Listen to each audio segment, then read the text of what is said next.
నమస్కారం NSTV news కి స్వాగతం. నా పేరు సంధ్య. ముందుగా వార్తల్లోని ముఖ్యాంశాలను ఇప్పుడు చూద్దాం. పిఠాపురంలో కూటమి ప్రభుత్వం అధికారంలోకి వచ్చిన తరువాత నుంచి రాష్ట్రంలో ప్రజలకు రక్షణ కరువైందని మాజీ పార్లమెంట్ సభ్యురాలు, పిఠాపురం నియోజకవర్గం వైఎస్ఆర్ కాంగ్రెస్ పార్టీ ఇన్ఛార్జ్ వంగ గీత ఆరోపించారు. స్థానిక వైసీపీ కార్యాలయంలో మీడియా సమావేశం నిర్వహించారు. ఈ సందర్భంగా ఆమె మాట్లాడుతూ రాష్ట్ర ప్రభుత్వం చట్టానికి బదులు రెడ్ బుక్ రాజ్యాంగాన్ని నడుపుతోందని మండిపడ్డారు. అసత్యాలను ప్రసారం చేస్తూ గోరంట్లలో ఏర్పాటు చేసిన ఫ్లెక్సీని తొలగించాలని కోరిన మాజీ మంత్రి అంబటి రాంబాబుపై పోలీసుల సమక్షంలో టీడీపీ గుండాలు దాడికి ప్రయత్నించడం దారుణమని అన్నారు. లేకపోతే రకరకాలుగా జరుగుతున్నాయి. భూములు నచ్చిన వారికి ఇస్తున్నారు, కేసులు నచ్చిన వారు తీసేసుకుంటున్నారు. ఎదుటి వాళ్ళ మీద ఎవరైతే అపోజిషన్లో ఉన్నారో వాళ్ళ మీద కేసులు పెట్టండి, మన మీద ఉన్న కేసులు తీయండి. రెండే పద్ధతులు. ఒకటి వాళ్ళ మీద కేసు పెట్టు, మన మీద ఉన్న కేసు తీసే అనే విధానంలో నడిచే విధానం ఉంటే కంచే చేను వేస్తే ఏమవుతుందంటే ఇలాంటి పరిస్థితులే ఉంటాయి. కాబట్టి అన్ని రకరకాలుగా మాట్లాడుతూ ఉంటారు. ఫిల్దీ లాంగ్వేజ్, నిన్న జరిగిన సంఘటనలో ఫిల్దీ లాంగ్వేజ్కి ఆర్జీలు ఎవరి దగ్గర నుంచి లాంగ్వేజ్ అలా వచ్చింది?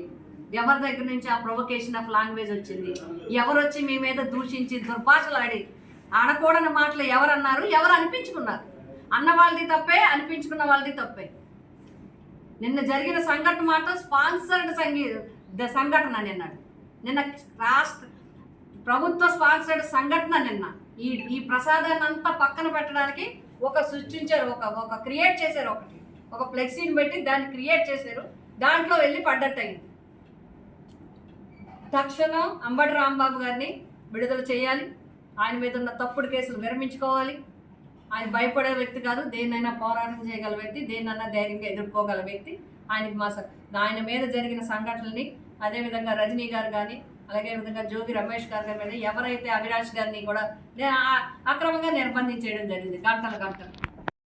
ఇందులో ఇంకా అనుమానాలు ఉన్నాయనే పరిస్థితి మాత్రమే కాకుండా ప్రజల శాంతి భద్రతను భగ్నం చేసే విధంగా ఫ్లెక్సీలు పెట్టించడం జరిగింది.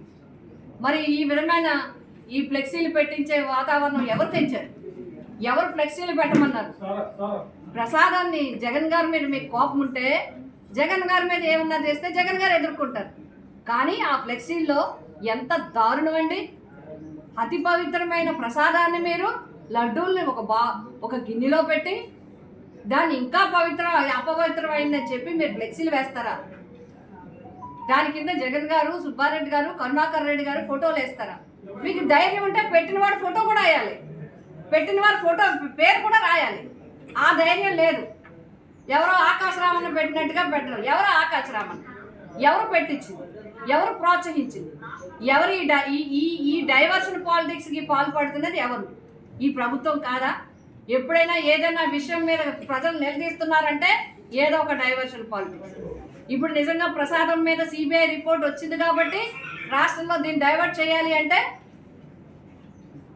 దీన్ని పక్కదారి పట్టించాలంటే ఇంకొకటి ఏదో సంఘటన క్రియేట్ చేయాలని చెప్పి మీరు ఆ ఫ్లెక్సీలు పెట్టిస్తే వైసీపీ నుంచి ఎక్కడొచ్చిందండి?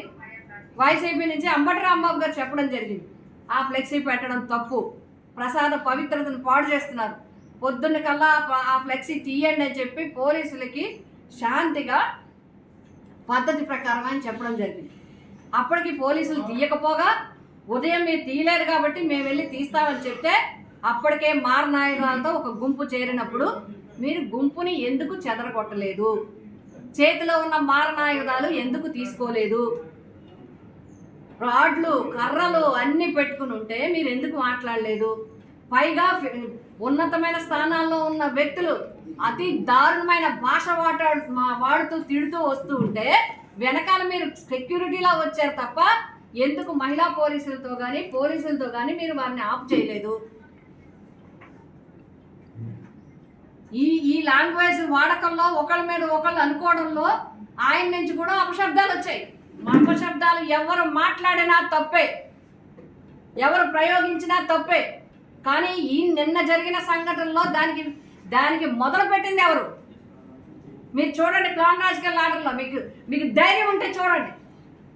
ఎవరినైనా సరే తప్పు చేసిన వాళ్ళు శిక్షించే ధైర్యం ఈ ప్రభుత్వానికి ఉంటే అక్కడ రాడ్లు పెట్టుకున్న వాళ్ళు, కర్రలు పట్టుకున్న వాళ్ళని ఎవరి మీదైనా మీరు నేమ్స్ నోట్ చేసి స్టేషన్లో పెట్టారా, చర్య తీసుకున్నారా, మారణాయుధాలతో వచ్చిన వాళ్ళ మీద ఎఫ్ఐఆర్ వేశారా, ఇంటిని తగలబెట్టి హత్యా ప్రయత్నం చేయడానికి ఒక కారుని తగలబెట్టి కారుని ధ్వంసం చేసి వ్యక్తి మీద అటాక్ చేసిన వాళ్ళ మీద ఎవరైనా మీరు కేసులు పెట్టారా?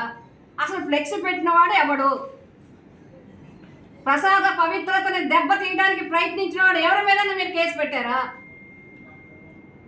అంటే ఇది ఎవరు ప్రోత్సహిస్తున్నట్టు? ప్రభుత్వమే స్పాన్సర్ చేస్తుంది ఈ అల్లరిని. ఈ ప్రభుత్వం స్పాన్సర్ చేస్తుంది ఈ కూటమి ప్రభుత్వం. మేము కేంద్ర ప్రభుత్వానికి కూడా విన్నతి చేస్తూ ఉన్నాం. పిఠాపురం నియోజకవర్గ వైఎస్ఆర్సీపీ తరఫున బీజేపీ ప్రభుత్వానికి చేస్తున్నాం. మీరు అతి పవిత్రంగా భావించే దేవాలయాల పవిత్ర ప్రసాదం మరింత దిగజార్చే విధంగా ఈ ప్రభుత్వంలో మీరు కూటమిలో మీరు భాగస్వామిగా ఉన్నారు. మీ ప్రభుత్వంలో ఈ ప్రభుత్వం కూటమిలో భాగస్వామ్యంగా ఉంది. కేంద్ర రాష్ట్రాల్లో మీరు భాగస్వామ్యం లేనప్పుడు ఈ పాపం మీకు కూడా చెందుతుంది. తక్షణం ఇలాంటివి ఆఫ్ చేయండి. మేమందరం కోరేది ఒక్కటే, ప్రసాదం మీద దుష్ప్రచారం, కల్తీ ప్రచారాన్ని ఇంకా ఆఫ్ చేయండి.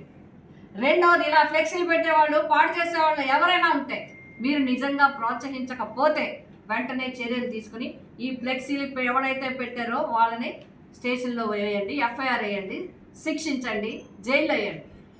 అంతేగాని నిజంగా ఎవరైతే ప్రశ్నిస్తున్నారో వాళ్ళని జైల్లో పెడతారా, వాళ్ళని 3rd డిగ్రీ ఉపయోగిస్తారా, వాళ్ళ ఇల్లు తగలబెడతారా, వాళ్ళ కార్లో ఉంటే అటాక్ చేస్తారా, తీసుకొచ్చి సెంట్రల్ జైల్లో పెడతారా?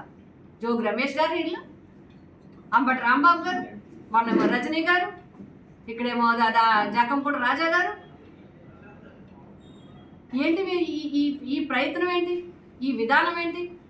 ఇప్పటికే కేంద్రం ఒక రిపోర్ట్ ఇవ్వడం జరిగింది. బహుశా నేను అనుకోవటం 2 months బిఫోర్. దేశంలో ఉన్న అన్ని రాష్ట్రాలు, కేంద్రపాలిత ప్రాంతాల్లో లా అండ్ ఆర్డర్ సిచ్యుయేషన్ ఎక్కడ ఉందంటే ఆంధ్రప్రదేశ్ అంటే ఏపీ ఆల్ఫాబెటికల్లో ఫస్ట్ ఉండాల్సిన ఆంధ్రప్రదేశ్ రాష్ట్రం శాంతి భద్రతల్లో లాస్ట్లో ఉంది. దీనికి కారణం ఏంటి? దీనికి కారణం ఎవరు? దీనికి కారణం ఎక్కడుంది అని మీరు ఎవరైనా ఐజీతో, హోమ్ మినిస్టర్ గారు కానీ, ముఖ్యమంత్రి గారు కానీ, మీరందరూ ముఖ్యమైన నాయకులు అందరూ కలిసి, ముఖ్యమైన హోదాల్లో ఉన్న వాళ్ళు కలిసి హోమ్ డిపార్ట్మెంట్ని కూర్చోబెట్టి ఎందుకు మన రాష్ట్రం లాస్ట్లో వచ్చింది కేంద్ర రిపోర్ట్లో, ఎక్కడ మన ఇబ్బందులు ఎక్కడున్నాయి, లోటుపాట్లు ఎక్కడున్నాయి, దీని మీద చర్యలు తీసుకోవాలని ఏమైనా రివ్యూ చేశారా? చేయరు. ప్రజల భద్రత మీకు వద్దు, ప్రజల క్షేమం మీకు వద్దు. ఎప్పుడు గొడవలు అవుతూ ఉండాలి, డైవర్షన్ వెళ్ళిపోతూ ఉండాలి. అలా వెళ్తేనే సూపర్ 6 ఎవరు అడగరు, ఏం చేయకపోయినా ఎవరు అడగరు, మెడికల్ కాలేజీలు అమ్మేసినా ఎవరు అడగరు. ఈ ఉద్దేశంతోనే చేయటం జరిగింది. మేము జగన్మోహన్ రెడ్డి గారి నాయకత్వంలో ఒక్కటే చెప్తున్నాం, మీరు ఎన్ని ప్రయత్నాలు చేసినా జగన్ గారు బెదిరేది లేదు, అదిరేది లేదు. ధైర్యం గల వ్యక్తి, ధైర్యంగా ముందుకు నడిచే వ్యక్తి. ఆయన నాయకత్వంలో మేమందరం నడుస్తున్నాం. మేమందరం చెప్పేది ఒక్కటే, దుష్ప్రచారాన్ని, పవిత్రమైన లడ్డూ ప్రసాద దుష్ప్రచారాన్ని నిలుపుదల చేయండి.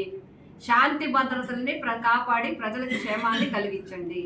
ఈ రెండూ లేకపోయినట్లయితే ఏ విధంగా అయితే రాష్ట్రంలో మెడికల్ కాలేజీలు అన్నప్పుడు గ్రామాన తిరిగి కోట్లాది సంతకాలు సేకరించామో, గవర్నర్ గారికి ఇచ్చి తద్వారా కేంద్ర ప్రభుత్వానికి ఇచ్చామో, అట్లాగే ఈ సిబిఐ రిపోర్ట్ని అంతా కూడా గ్రామాన వివరించి ఎవరిది ఇందులో తప్పు అనేది ఖచ్చితంగా ప్రజలందరికీ, భక్తుల మనోభావాలు కాపాడుతాం. భక్తుల మనోభావాలకు అనుగుణంగా వైఎస్ఆర్సీపీ నడుస్తుంది. ప్రజల శాంతి భద్రతకు వైఎస్ఆర్సీపీ వెనకాల అండగా ఉంటుంది. ఆ విధంగా రాబోయే కాలంలో ఈ ప్రభుత్వం చర్యలు తీసుకోకపోతే తప్పకుండా చేస్తుంది. అదేవిధంగా 2-3 ప్రశ్నలు సోదరు విలేకరులు అడగడం జరిగింది. ఒకటి, స్కిల్ డెవలప్మెంట్